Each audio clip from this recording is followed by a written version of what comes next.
welcome to Amazing Women in E-Commerce Online. My name is Kayla Siegel, and I'm the co-marketing manager here at Yotpo, an e-commerce marketing platform that helps brands of all sizes strengthen their relationship with consumers through loyalty, SMS marketing, reviews, subscriptions, and more. Before we get started, I want to take a moment to thank our event sponsors, Refersion, Verbal Plus Visual, SearchSpring, and Nosto.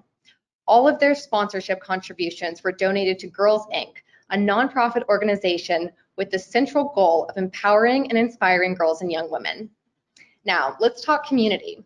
If you're joining us live and want to talk about the event on social media, please use the hashtag WomenInEcom, ecom with 2 M's.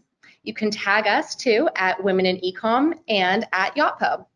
And if you haven't joined yet, there's a super active Amazing Women in E-Commerce AWIE community on Slack, which you can access at awieworkspace.slack.com. And now, if you're just joining us for the first time, a little background on AWIE. Amazing Women in E-Commerce is an initiative we launched at Yotpo in 2018, where we seek nominations to recognize visionary women who are shaping the e-commerce space. For every nomination we receive, Yotpo pledges $5 to Girls Inc. Not only do we want to highlight the women already doing amazing things in the industry, but we want to invest in the next generation of business leaders as well. To date, we've raised over $120,000 to support the next generation of women leaders. And we've had an incredible response from the industry, which has inspired us to expand our efforts and create more opportunities to share these stories and build this community. So every year, we host online and offline events and share profiles and articles on amazing women and their work. And each year, from thousands of nominations, we select a group of women to honor as amazing women in e-commerce. And we're extremely excited to introduce you to some of those women today. First up, we have a very candid one-on-one conversation between AWIE 2022 honoree Katarina Oliveira, founder and CEO at Hey Harper, and Caroline Dow, Director of Product at Verbal Plus Visual. They'll be discussing how Katarina turned Hey Harper from a small business she ran out of her apartment in Lisbon to a global brand with a devout fan base. And later, we'll be talking to even more amazing women about the challenges and opportunities of marketing to Gen Z. Until then, over to you, Caroline. Thanks, Kayla. My name is Caroline Dow. I'm the Director of Product and a partner at Verbal Plus Visual. I'm very excited today to be joined by Kate Oliveira, the founder and CEO of Hey Harper. Hi. She's here today. Hi. She's here to talk about her journey to founding a successful brand. Thanks so much for joining me today, Kate. Thank you for inviting me. So excited to be here. Very excited to hear about your journey. I'd love to start with just a quick introduction. Why don't you tell me a bit about yourself and the brand you've created? Okay, so basically I'm Kate. I'm the founder and CEO of Hey Harper, a waterproof jewelry brand. I'm from Lisbon, Portugal, and I started Hey Harper 3.5 years ago. And here we are. Just like easy as that, right? So almost as easy. So waterproof jewelry is a very unique product category. I'd love to hear a little more about how you came up with the idea and the need for that. Of course. So basically, I was looking for jewelry that wouldn't look rusty and green after a few usages.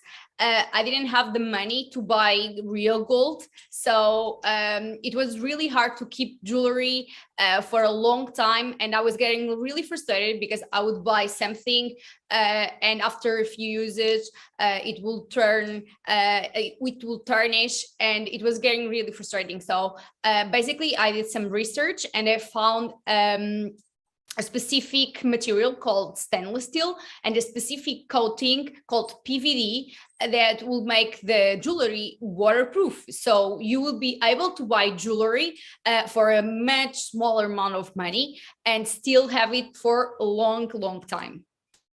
It's actually funny. I dropped off some jewelry today that had to be cleaned because it was tarnished. So you definitely have a potential customer right here. And speaking of kind of customer base and audience, how did you really narrow in on who the right target audience was for the brand? Actually, it was not really complicated because it was funny because I found out that a lot of people have this problem. So it's really frustrating when you spend like $100 or something in jewelry that would get tarnished just in a few weeks. So you can't go to the beach, you can't take shower, you can't wash your hands. So it was really, really easy to find an audience that was eager to have this kind of jewelry. Actually, the difficult part was to show and prove that this actually is true. So a lot of people still has some doubts regarding the product, like, is it really waterproof? How is it waterproof? I don't believe it. So that actually, this is the hard part. But once we sell the jewelry and they purchase it, they just become raving fans. Amazing. I'm just curious, actually, how do you present that information to e-commerce customers? So how do you show them and prove to them? Because yeah, it is almost too good to be true, right? Yes, totally. So basically, in the beginning, we were the first ones saying that our jewelry is waterproof. So we would just be straightforward like this. Okay. And it was super catchy. Actually, people would buy and ask and stop and know, they wanted to know more about it. It was really catchy in the beginning, and that's how I started. I was super straightforward about it. We relied a lot on reviews to show people that there were a lot of people buying it and actually saying it was waterproof. We have amazing stories of people. We have swimmers who wear our jewelry while they are training. So we have sports people, sports women. And so we have a lot of people that actually use and share about it. And that's how it started to actually grow. No, it makes a lot of sense. I've heard a rumor that you've started Hey Harper in your apartment, and now you're really a global brand. So I'd love to hear a little more about that journey from starting kind of solo and really building it up over time. Yes, I started my company in Hey Harper at my apartment in Lisbon. It was like a few months after I left my previous company that I worked previously. And I was just kind of bored and looking for the next challenge. So I started to I was making all the jewelry by myself. And that's how I started. I started taking pictures to my best friends, publishing on Instagram. I designed a really a basic Shopify store, and with the help of my boyfriend, we started making advertising on social media, especially on Instagram. And it was like a huge step. So together we created a Harper, and it was a huge step because we from the point zero we attacked like a global audience, not only in Portugal but from all over the world, UK, US, Germany. So since the beginning, that's how we started. It was good designs. We started with a basic website, and then we grew from there. And do you have any sort of background in like jewelry design or anything like that? Kind of how did that piece come into play? No, not at all. Actually, not at all. I'm used to do some jewelry, and actually I knit because my mom taught me in the past. I'm good at arts, and that's how it started. And that's the background I have. I'm fashion obsessed. So actually I have a lot of ideas and I scroll a lot. So if it makes sense, it was kind of easy for me to create like a brand image that I wanted. Of course, in the beginning, it was super amateur. It was really basic, like photos with my iPhone and a really basic website designed by me. So it was really amateur, but it started, actually, I was not really obsessed about this and about this kind of amateur side. I was just worried about, trying to every time create better content, create better products, try every time with the money in the beginning I've made with the jewelry, I was always worried to create something better and with more quality and a better experience to the customers. So yeah, I didn't have a background in fashion, and actually it was not that useful. I think that it was like the all experience that I have with the digital marketing. I've worked for a digital company in the past. I worked with a model agency. So all this combined, I think it was more important than the fashion background, to be honest.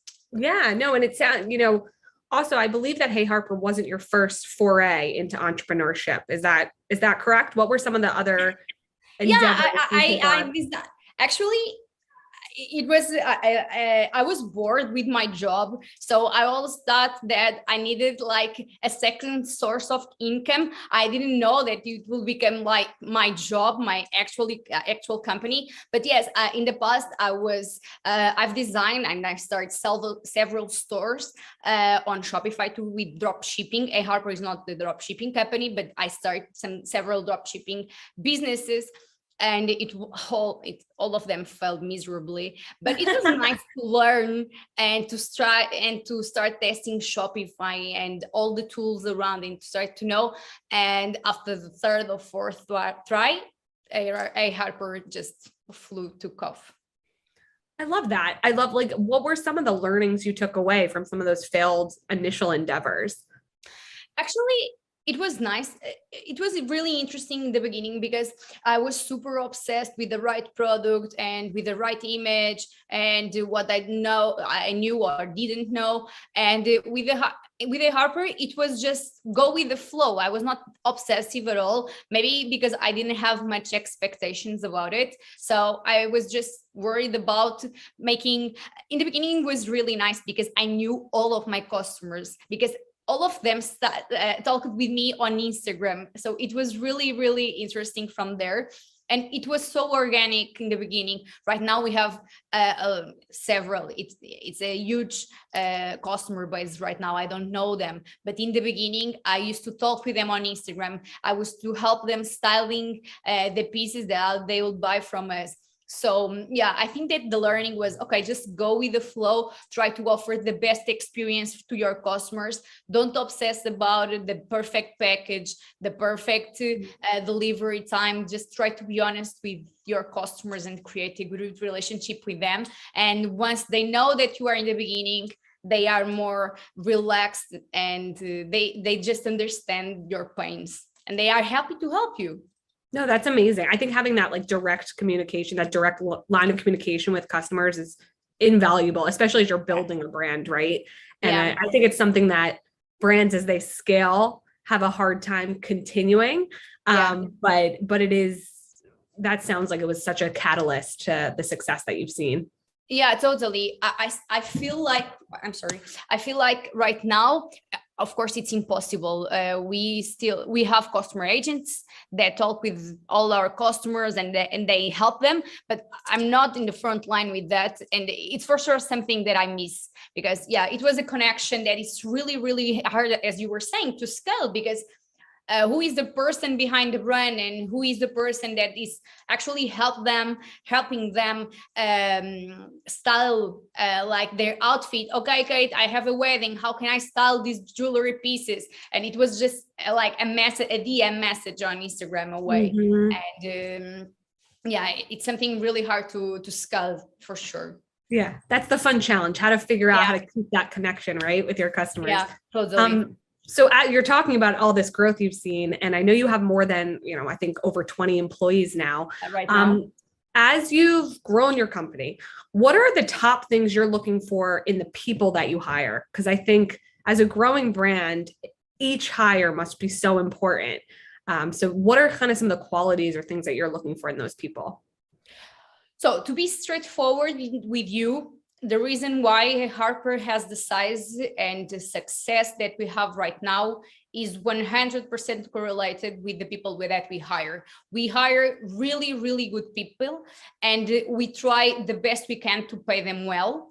And actually, we we always try to hire the best of the best. We try to hire people that know more than us. We already do that. Of course, in the terms of their background, in terms of experience, we try to hire people that is, of course, super aligned with the thing, with what we are looking for, that work with companies that we believe that might have a fit with us. But in terms of soft skills, I'm always looking for people that first are super resourceful. We are a super small company, so we need people that don't need to be told what to do. This is super important. We don't have time to tell people what to do. We want them to be resourceful, to be independent, to come up with new ideas, to tell them, I just did this, that don't ask me for permission. We always look for people that are able, it's not super easy to spot this, but that are able to work with a really small company with limited resources, but that has really big ambitions. So that are able to juggle the budget and do it with. Sometimes it's hard to make miracles with the budget that we have available. So to have this kind of people that are okay, this is the budget that we have. What is the best we can do around it? And so this kind of so yeah, I believe that this is the most the second most important thing, to be able to work in the company that is really small with small budget, but still make something huge to happen. And of course, I think that the third thing, and I believe that is what we have since the beginning, is the freedom to dream and to believe that nothing is really impossible. I know this is a cliche, but we don't have barriers. We don't have mental barriers on what we can achieve. So everything is possible if we find like the right direction, if we talk with the right people, if we work hard. We really have this kind of mentality that nothing is impossible, and sooner or later you get there. So I think that in terms of soft skills, these three parts are the most important thing. Yeah, you know what? Just from the short time we've talked, I can say you seem like such a incredible person to work for. So I think, as much as you value your people, I think it sounds like that, they have such a great leader at the helm. So I think that's important, right? Because, you looking for those skills in them, they also, at the end of the day, need to see someone that's motivational and inspirational kind of at the front of the ship. So, absolutely. I mean it. What was the scariest thing for you as it relates to Hey Harper and kind of entrepreneurship more generally? Yeah, this is not something really easy to find like an answer, but I believe that the hardest thing, but at the same time is one of my favorite things, is that you are always doing things for the first time. So no one teaches you how to navigate this world and what is the next step. So you are always doing things for the first time. And this is the scariest part. But for me, this is the funniest part, of course, because you fail a lot, but you grow a lot, you just move on. And I think this is the scariest thing, but at the same time it doesn't scare me that much, because this is the funny part. It's okay, just let's learn, let's look for it, let's try to know what to do next, and just go. Yeah, I mean, I think you learn more from failures most of the time than you do from successes even, right? I always say that we need to fail fast to move on fast. That's No, I love that. Let's kind of flip it to the positive. So what's the most rewarding for you in regards to kind of building Hey Harper? I think that is, at the end of the day, how far you have come as a person and as a company, for sure. I think this is the most rewarding part. To be honest with you, I never have that idea to come this far, and sometimes it's hard. I'm very competitive. I'm never happy with what I have, so sometimes it's hard to look back and say, okay, you have done an amazing job. So I think that for me the best part is sometimes to look back and see, okay, look at what we have accomplished with no funding, doing things for the first time, having just like an amazing team working together to pursue our dreams. So yeah, I believe that it's to look back and see how far we have come. That's amazing. And outside of Hey Harper, what do you like to do when you're not busy running your company? What are some of your do you have time for hobbies or anything like that? I do have time for hobbies. Actually, I really make time for it. I believe that we have to rest, and we have to take holidays, and to spend time with our friends. I think it's the only way to have clarity and to be calm enough to make decisions. So I play paddle 3 to 4 times per week. I try to exercise while I'm not playing paddle, and the rest of the things is the basic. I try to read a lot. I try to spend the most time with my friends and family. I try to travel a lot. So, but I think that the most important stuff is I really try, and it's an advice that I give to everyone. Try to rest and take time for yourself and to be with your friends, because working is nice, and try to accomplish our goals is amazing, but we need to rest. You need to rest. It's the most important stuff. Yeah. And I think find too, just different perspective when you take a step back, right? You can really refill the tank to be ready to give it all.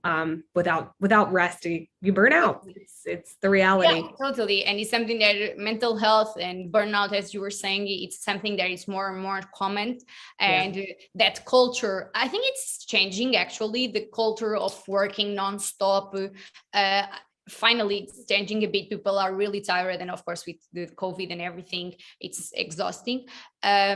So yes, totally, I think people need, and in the past I believe that people would look at taking holidays and resting as being not productive, or it was looked at with bad eyes. And I think this is changing. Of course, to be productive, people need to take rest and need to take time and need to be outside having fun and spending time with their families and friends. That's the only way.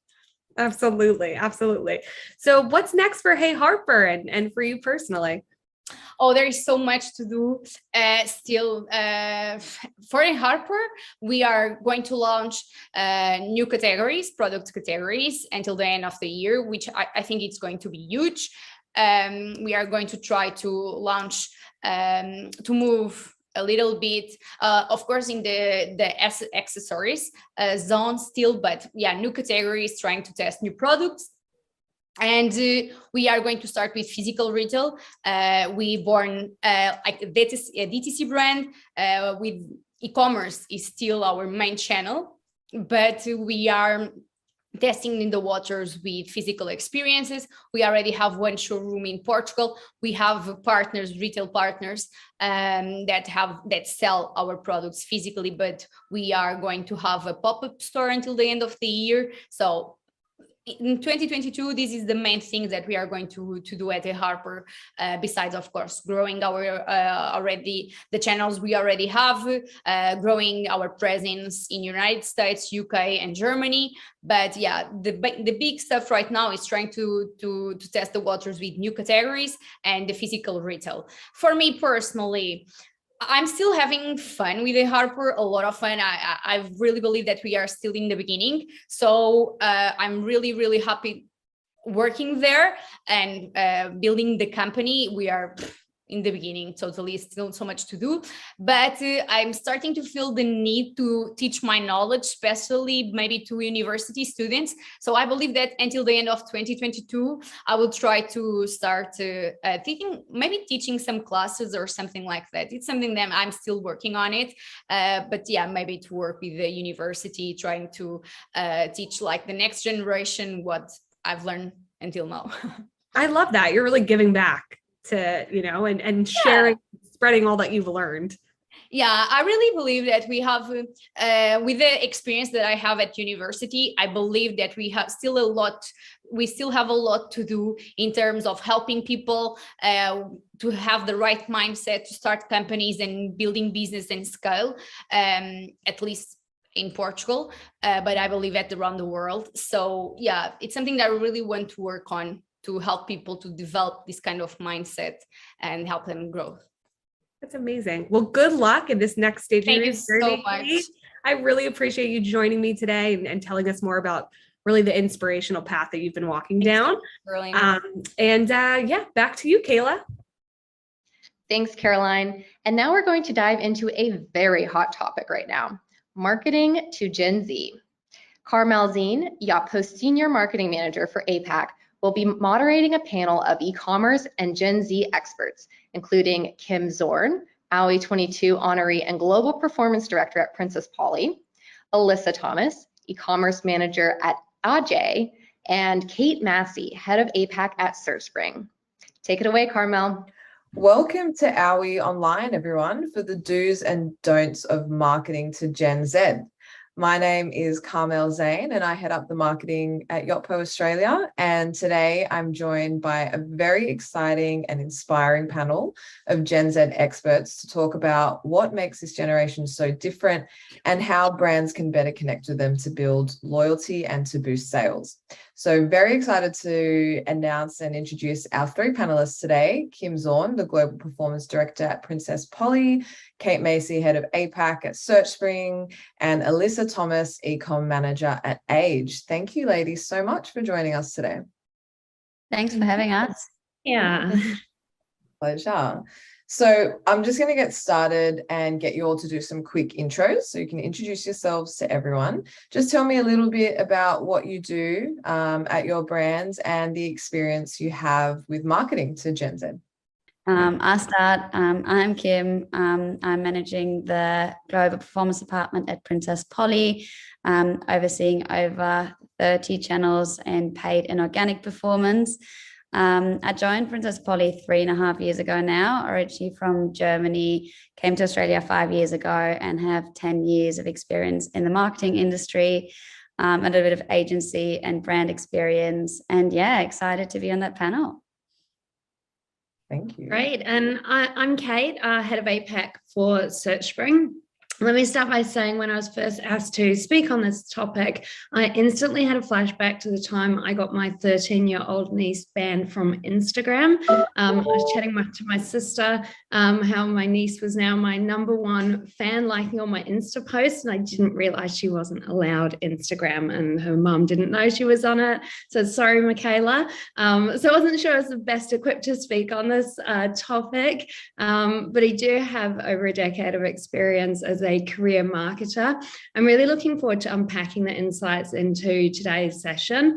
At SearchSpring, we're helping brands personalize their shopping experiences to the different segments of shoppers and really making it as easy as possible for those shoppers to get to the products that they're looking for, whilst building connection to the brand by creating those best-in-class online shopping experiences. And before joining SearchSpring, I was a CMO, where I evolved a career in an ever-changing industry. So marketing today is very, very, very different to what it was 10 years ago or 5 years ago, or even since the start of the pandemic as well. So really looking forward to unpacking those insights into those unique characteristics of Gen Z, and as the different marketing trends come and go. And yeah, really looking forward to especially Kim and Alyssa's insights into some of those challenges and successes, and what's relevant right now in marketing to Gen Z, but also where we're heading as well. Absolutely. Awesome. Thanks. And I'm Alyssa. I'm e-commerce manager at Age. I've been working at Age now nearly for 3 years. I work across our 2 brands, so Age and Age Athletica, and I trade our 3 websites. So we have an Australian website, a New Zealand website, and a 3rd website, which we call our Rest of World site. So I've had over 8 years experience kind of in the e-com space, working very closely with our marketing team, our social team, to really kind of ensure that we are presenting a really seamless kind of experience offline and online for our Gen Z customer.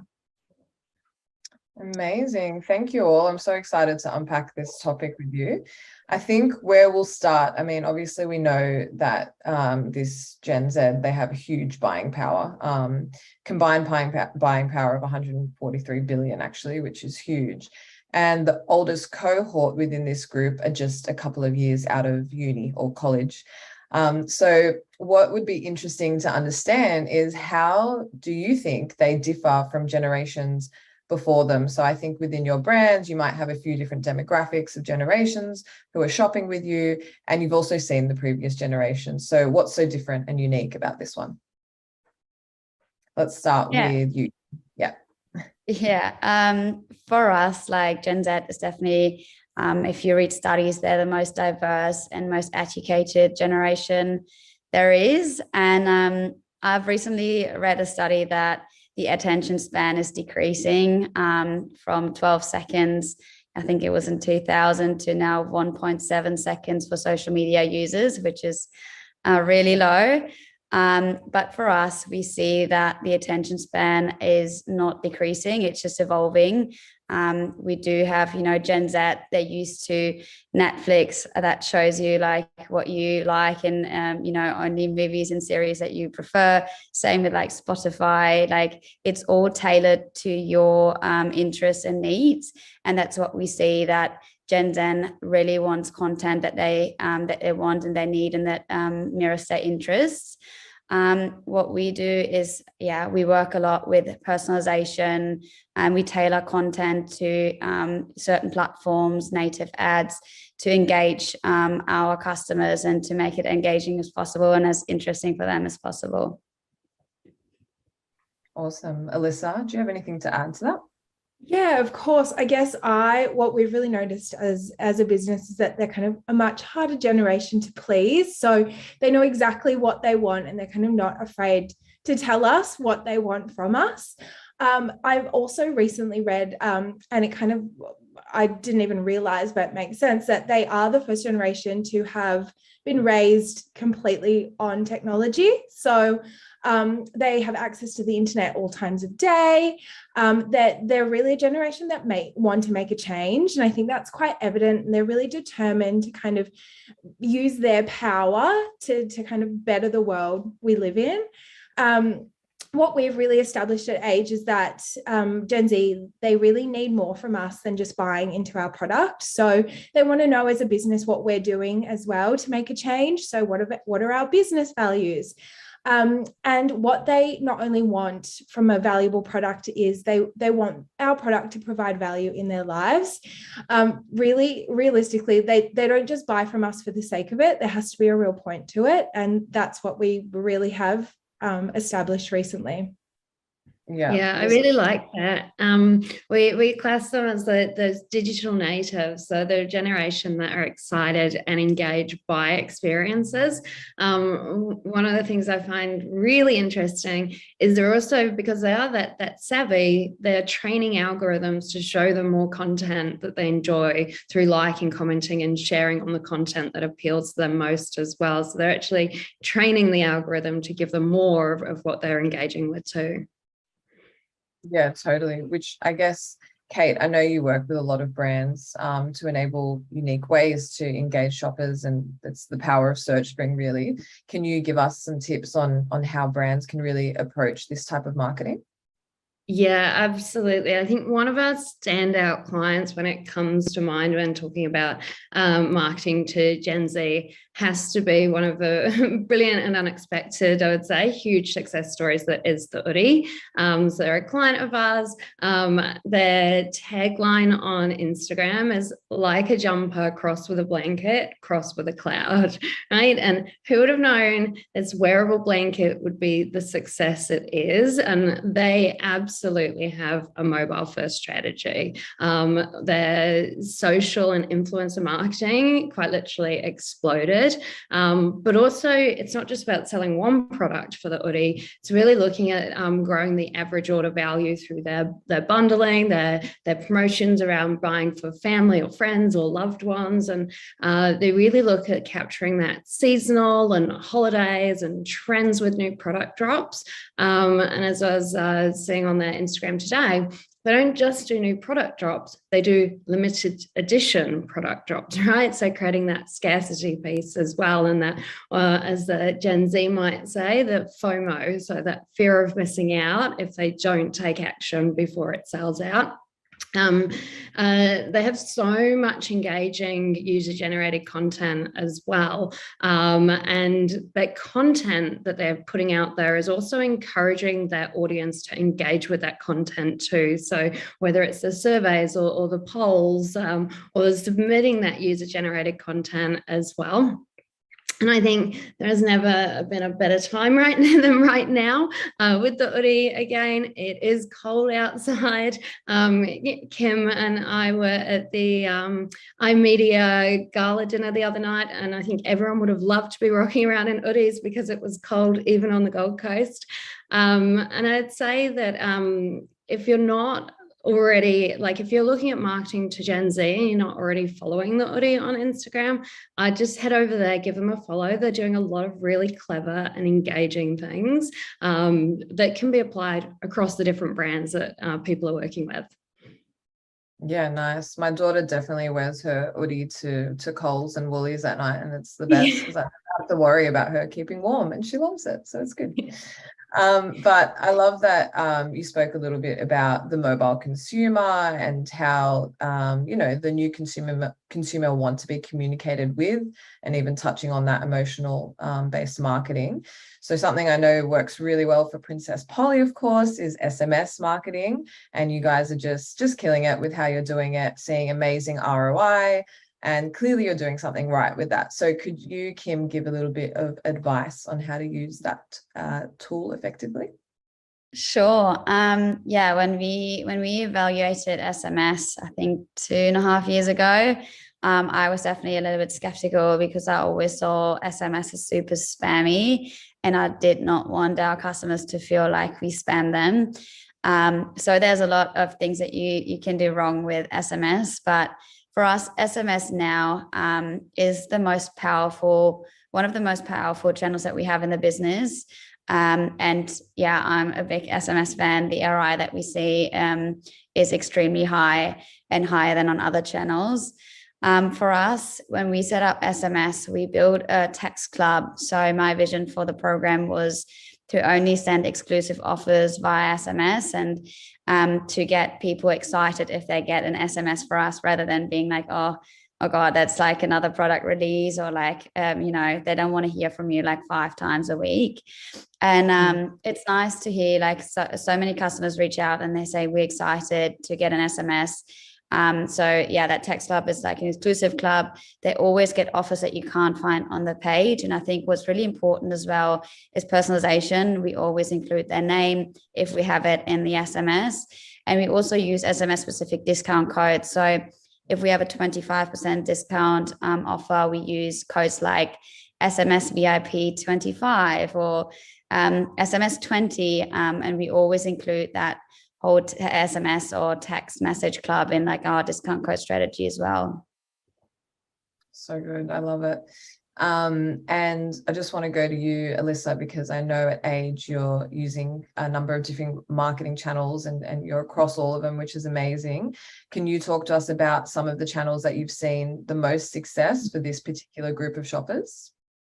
Yeah, look, I would say we are still quite new to kind of market this generation. I would say we're constantly evolving as a brand and really tapping into what the customer is calling out for. And I would say in particular, like social media platforms, we are really, well, I'm a bit of a TikToker myself, so I very much am so excited that we're kind of getting a bit of traction on TikTok as a brand, and really kind of working with the social media team to ensure that we are kind of posting things on brand, but are also kind of suitable for that customer on that channel.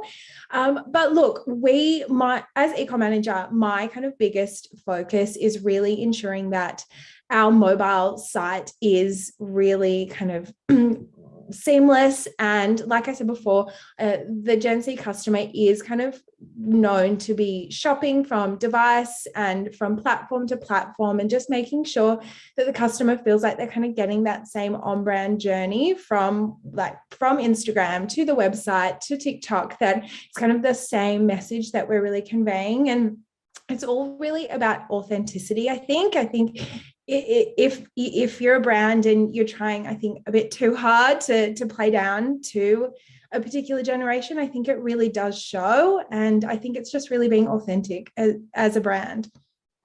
Yeah, absolutely agree. Speaking of authenticity, are there any other sort of tactics that you have seen that don't work other than being disingenuine? Yeah, I think what has previously worked before in the past to other generations is kind of engaging with big name influencers. So I would say Gen Z, they really want real people. They want relatable people. And I would say what we've seen, they kind of see right through brands who pay to have product on people. And whilst I'm not saying that doesn't work whatsoever, I think that customer Gen Z is very... that they'll call it out if they think it's not authentic. I'd also say paid advertising. Again, that customer's tech savvy. She knows exactly, she or he knows exactly how paid advertising works. And like I said, whilst it's important, I think the Gen Z customer wants kind of more of an authentic journey to site. I would also say, whilst Facebook is still quite an important platform, and of course a social media platform, I would say it's kind of more apparent that the level of engagement on the app for that kind of generation is declining. They're definitely spending more time browsing on platforms like TikTok and Instagram that serve them more relevant content. So they're kind of what I would say are the tactics that maybe aren't as strong for those Gen Z customers. Yeah, amazing. That makes perfect sense. We were talking a little bit about brand values and how that's super important for this generation, and Gen Z customers, they just pay more attention to it. I think we've done some surveys that show that more than 90% actually care very strongly about it, and it determines the way that they shop. So might throw this one first to Kate. What are some of the ways that you could advise that are best for brands to really communicate these values? Yeah, I think it starts with really understanding what are those brand values, right? So making sure as a brand that there's that real clarity and buy-in to what that brand does stand for across the entire business. And then I think it's around consistently looking at how to kind of communicate those brand values with customers and with shoppers, and to build that as part of that cohesive story. So take one of our clients is Booty. And Booty creates sustainable, ethical bamboo clothing and underwear. Their messaging is so consistently Booty. It doesn't matter where you're seeing them or engaging with them, and it's really hard not to fall in love with what they're doing as a brand. And this is at every touch point. They're communicating their brand values, their positive impact on the planet, and all the way through to recently announcing a partnership with world-renowned environmentalist Jane Goodall. And that's not your traditional influencer. And I think that's what Alyssa was saying earlier about being authentic and really connecting with relevant influencers that are perfect alignment for the brand and for the audience to connect to. Another great example is the Upside. They're very, very intentional about what they stand for. And I love their focus on how do we move through the world? How we move through the world matters, right? And so they have a portion of every item that is sold donated to the Cambodian Children's Trust, and they communicate this mission as you click throughout the website. It's not hidden on their About Us page or their story page. They're bringing that to life through the use of inline banners and talking about that throughout the product listing results as well. I think that they're doing that really neatly completely. So really starting to look at how can they bring more of that messaging throughout the website, not just on the homepage, not just on the About Us page as well. It's really front and center, and it's really starting to build that community of engaged shoppers that really support their ethos and what they stand for as a brand. Yeah, very cool. Kim, I'm interested to hear how you guys do it as well, because Princess Polly is such a fun, quirky brand. What are some ways that you kind of put out those values? Yeah, I think like Kate said, it's to understand what your customer values and to also understand what the brand stands for. And we're a big believer that this starts within the team and within the business. So if you want to make change, you need to start, within the business. And yeah, we are really transparent with our customers. We have a sustainability range. We have an exclusive range. We have Princess Polly Society and work with a lot of charities. We also have that at checkout. You can donate to our partner charities at checkout. And we have hubs where you can read about our program, what we do, and we regularly also communicate that via socials and our EDMs. And yeah, but you have to understand what your values are, and you have to make sure that you can actually live up to these values as well. Absolutely, it's very important. So what would you say, like we've covered a lot and there's a lot happening right now in the industry.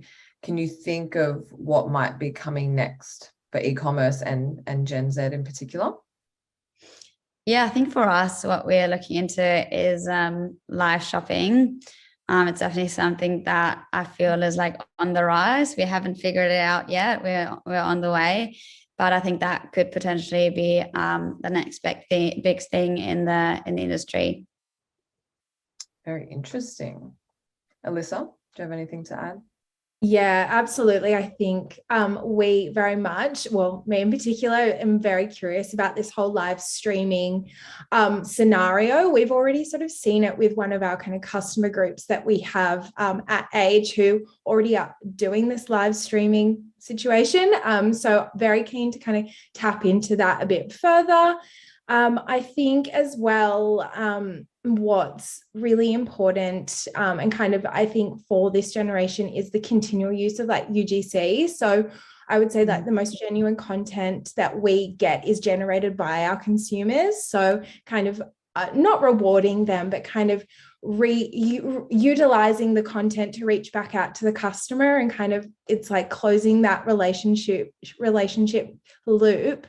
And kind of, yeah, letting them know that we kind of, I don't know, we agree, or I don't know, not we stand by them. That sounds a bit silly or a bit cheesy, but that we kind of like, we appreciate them as a customer, and like I don't know, it's a bit hard to work out what I'm trying to say, but I don't know, just that. Yeah, the communication to them like in a personal and relatable way by kind of reusing their content and working with them. Yeah, absolutely. I'd also add reviews onto that as well. So being able to bring that reviews, and I read a stat, 82% of Gen Z would buy online from a brand after reading the review data. So the UGC and tying that in with the review data as well, I think is such an important part of that credibility and strengthening that brand credibility in the market to encourage those particularly new shoppers, but also returning shoppers looking at for more of the product range as well. Yeah, absolutely. So let's end on one question, and I'll just get a thought from each of you. So if brands could only do one thing to make their Gen Z marketing more impactful next year, what should it be? For me, it would be SMS. It's a direct way to the customer. I feel email for us, is still super effective, but you land in like a big inbox with heaps of other emails. While with the SMS, you have a direct line to the customer, and it can be super impactful if done right. Love to hear it. Okay. Great. I would say mapping out the path to purchase. So really understanding that full experience. So where are the audience engaging with the marketing content, and then where are they going to transact, and how can you make those different touch points as seamless and personalized as possible to turn those browsers into shoppers and those shoppers into lifelong returning fans of the brand. As an example of this, if there's an influencer collection, can shoppers then go onto a website and search for that influencer and return those products? And are they returning in the order that best suits that page, and have they optimized that content and those banners on that page in line with your influencer advertising or influencer content?